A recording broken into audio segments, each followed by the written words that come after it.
নবী ডেকে বললেন, ইয়া বেলাল আনফিক ইয়া বেলাল লা তাখশা মিন যিল আরশি ইকলালা। ও বেলাল, আল্লাহর রাস্তায় দান করো, কারণ আমার আল্লাহর ধনভাণ্ডারের কমতি নাই।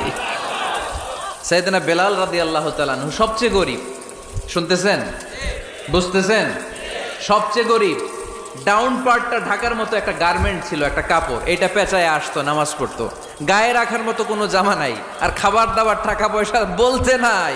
ওই সাহাবীরে বিষ্ণু ইসলাম বললেন, আনফিক বেলাল, বেলাল তুমিও দান করো, তুমিও দাও, দানের হাতকে প্রশস্ত করে দাও। আনফিক ইবনা আদম উনফিক আলাইক, হে বানি আদম দাও, দিলে আমি তোমারে দেব। কেজির এটা হুজুরে দিয়ে দিলাম, এরপরে কেউ আমার 20 কেজি দিলে ওইটা ধরবো, ওইটা আবার আরেকজনরে দিব, এরপরে আরেকজন 30 কেজি দিলে ওইটারে ধরবো। কথা বলেন, কথা বলেন, কথা বলেন। এজন্য আল্লাহ বললেন,